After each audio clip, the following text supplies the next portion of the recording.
Resident Evil Village, the eighth installment of the franchise. In this segment, danger is not too far.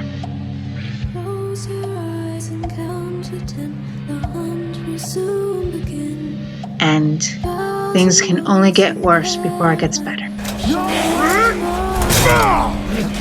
Resident Evil Village takes place after the events of Resident Evil 7. And with that, fast forward 4 years later, Mia and Ethan have a baby girl named Rose. All seems well, a quiet night, until gunfire erupts. And we find Chris. Seems he's on a mission. We don't know why. Then, all of a sudden, Mia is gunned down right before Ethan's eyes. And thus he is then taken along with his baby girl Rose. And that's when the story begins. Like I said, Resident Evil takes place after the events of Resident Evil 7. And we then find out that a lot of mystery is involved, which, like any Resident Evil game you played, you gotta watch out for the mystery, you gotta watch out for the monsters, and most of all, you gotta pay attention to every little detail. And in this game, the struggle for survival is what the creators wanted the most, and at the same time, every little detail you need to pay attention. So, Ethan finds himself in a village where they are having a lot of supernatural problems. In this game, you mostly are more intact with the supernatural rather than the traditional T virus, the G virus, the traditional zombies, the biohazard. Here you're being faced with lichens. You're being faced with dolls. You're being faced with vampires. And you're being faced with aquatic things, and of course you have your little zombies on hand. But what divides this story from any other of the previous Resident Evil chapters is that there are four lords. Four lords. You have Lady Demetrius, you have Donna Bivento, you have Monroe, and you have Carl Heisenberg. Funny thing is, all of these four lords are lords of the village. However, Mother Miranda reigns over them all. And she is the key person you need to keep an eye on. For she believes that Rose is the vessel, the reincarnate of her daughter Eva, who just so happens to die by a very real virus called influenza. Now, as you play Ethan, I will say, he's gotten a lot better. Unlike in the original, in the first one, well, the 7th, he didn't seem to question anything. Here he's gotten better with questioning stuff, and he's gotten better with fighting. Only problems is he still doesn't have the sense of common sense. Half the time he forgets why he's doing what he's doing. Of course, we all know he's there to save his daughter Rose, but he always tells Chris to shoot him just like he shot his wife. Think of it as you have your child you gotta save. There's one thing for sure. But all in all, with the game, like I said, you have to pay close attention to everything. Believe it or not, the demo, The Maiden, which was released on the PS4. Excuse me, PS5. Sorry. Was released on the PS5, was called The Maiden. And it takes place decades before the events of Village, where you play Ingrid, who is the ill-fated maiden who was taken away by Lady Demetrius. And, well, if you played the demo, you know what happens. However, you are finding out a lot of clues, such as the wine that they use is made out of peculiar methods, and they need maiden blood to continue their youth. Now, Lady Demetrius has her three daughters,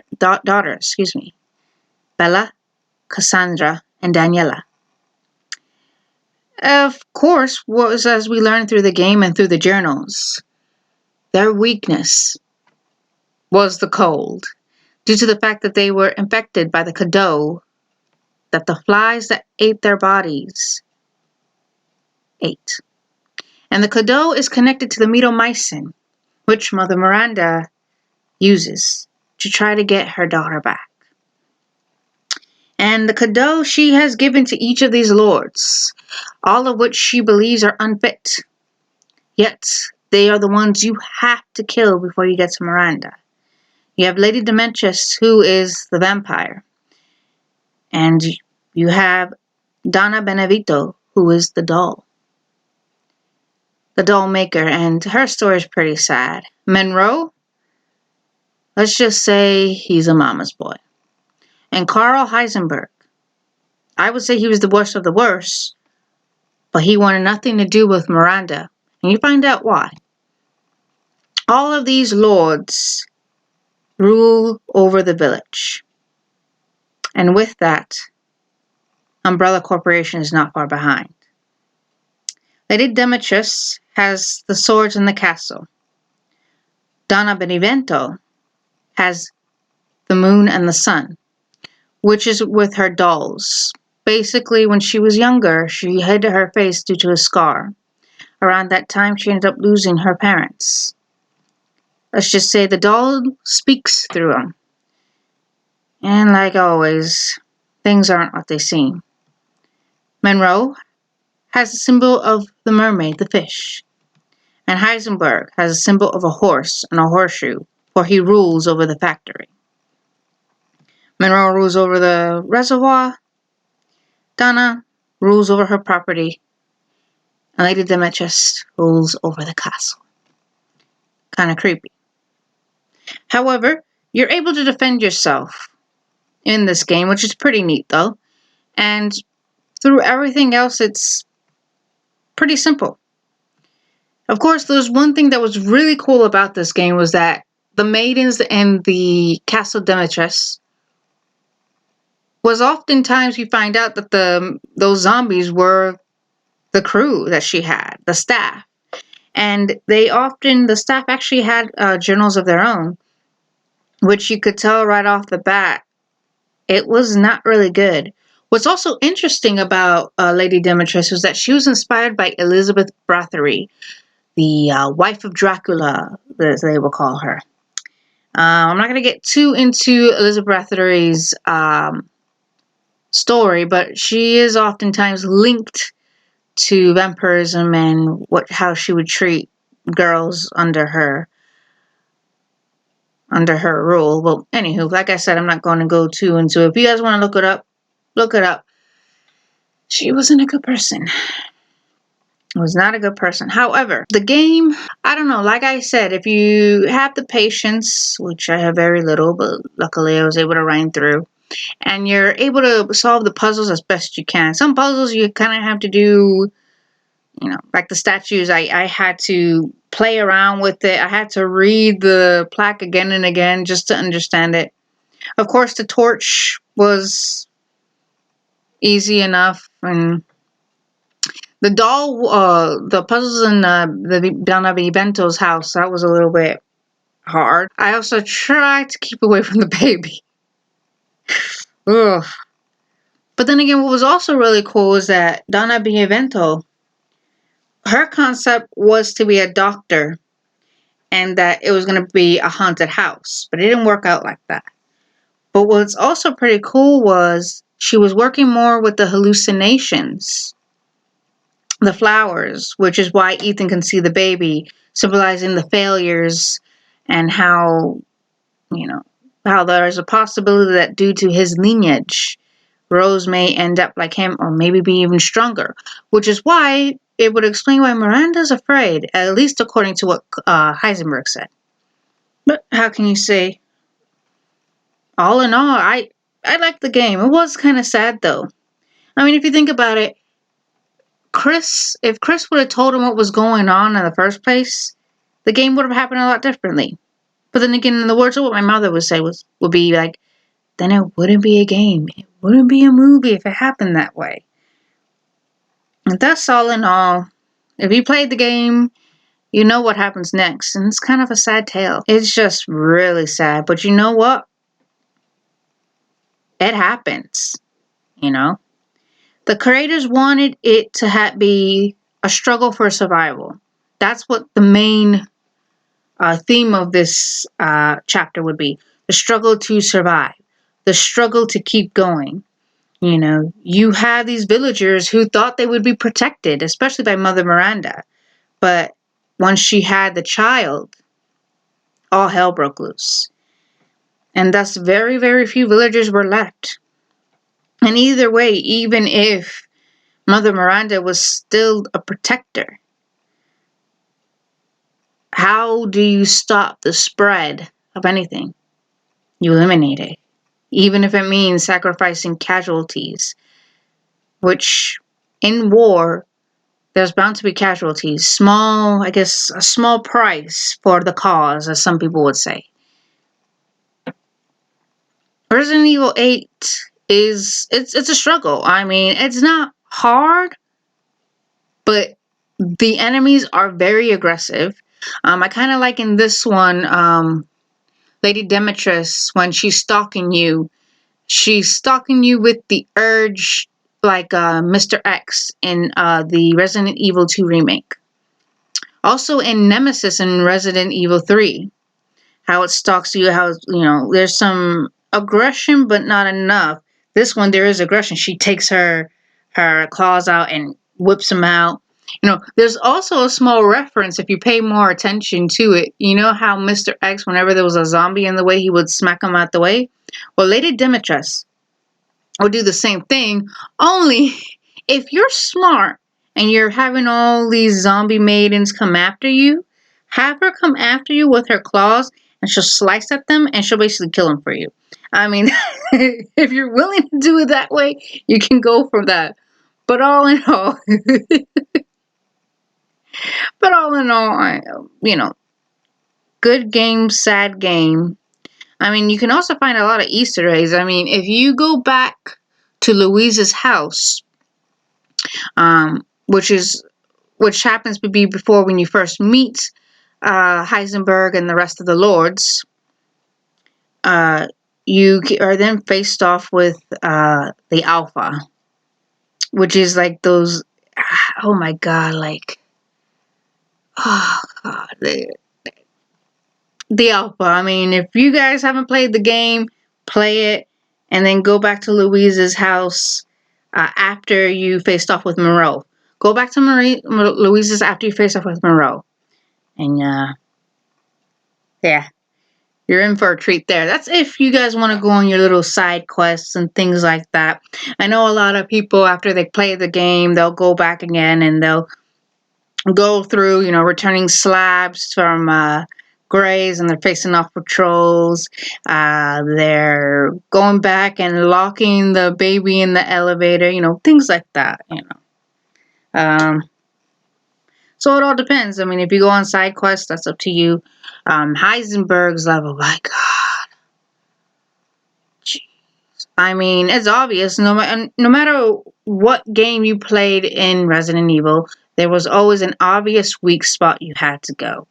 From Monroe to Demetrius, not so much Donna. Most of her stuff was mostly like the cutscene, but you could tell right off the bat, you know, you had an idea that it was hallucinations. Once you understood that Donna used the Cadeau to put not only in her dolls, but also was using the flowers that were bonded with the metamycin, you can kind of have an idea because you see the blood and you see things like that. Last time I checked, dolls don't bleed. But then again, this is Resident Evil. Pretty much the laws of physics is not existent. But yeah, so her boss scenes is mostly hide and seek, and of course, once you have an idea of where to go, it's pretty much obvious. And then Heisenberg, man, his factory, oh gosh, I can't tell you how hard it was to keep my patience. I mean, I'm not a patient person. I will come out and say that's my biggest flaw. You know, my impatience is my flaw. But I guess, like anyone, I want to see how the story ends. And the story ends with you beat the crap out of Carl. But then again, leading me back to Ethan's not so, you know, He's not that smart. I mean, you see Heisenberg. Oh God, you see Heisenberg open a vent and he's shouting at Storm to shut up. And as I'm seeing this, I'm like, well, if I was there, I would have closed it because he leaves it open. I would have closed it and sat down because I know what's gonna happen. But then again, like always, it wouldn't be a game. I don't know if it's just bad writing or bad character development. Who knows? But Resident Evil 8, if you like a challenge and you're willing to go through the headaches and you're willing to test your might, test your endurance, test your patience, test your mind, then this is the game for you. I mean, I would advise that you play uh not double, I was about to say 007, not 007. I would advise that you play Resident Evil 7. And also, if I could throw in one key fact, and here's again, if you haven't played the game and you're not into spoilers, here's a big spoiler. The craziest thing about the whole time was that Ethan was already dead. Ethan was already dead because when Jack Baker kicks him in the head, that was the final blow. He died after that. However, because he wasn't exposed to the mold as much as the Baker family was, he was still able to keep his sanity intact. But it was crazy. It explains why he's able to take on the abuse that he has gone through. It explains why he's able to take so much damage and still keep going. I mean, I don't know. Talk about a Michael Myers effect. But all in all, Ethan does die, but he died knowing fully well that his daughter was safe and that Mia was alive. And that, of course, he took too much and the mold is taking over after he killed Mother Miranda. The story ends. Now, the real question is, will the franchise continue with Rose, or is it done with that arc?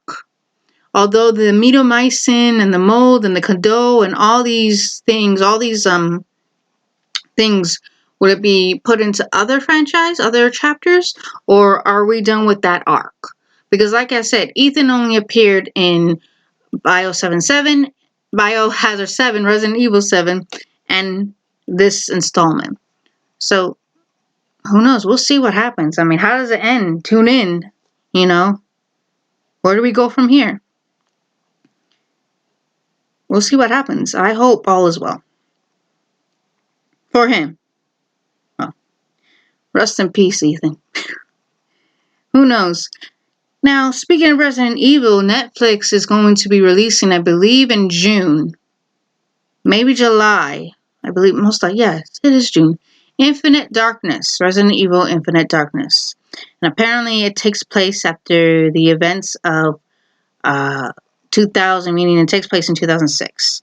So 6 years later, the events is now taking over the White House. Of course, it stars Leon Kennedy and Claire Redfield. And I believe, I mean, it didn't really say, but of course, it seems that Ida Wong is going to be coming to play, along with a soldier who saw firsthand of something sinister coming. By the prick of my thumb,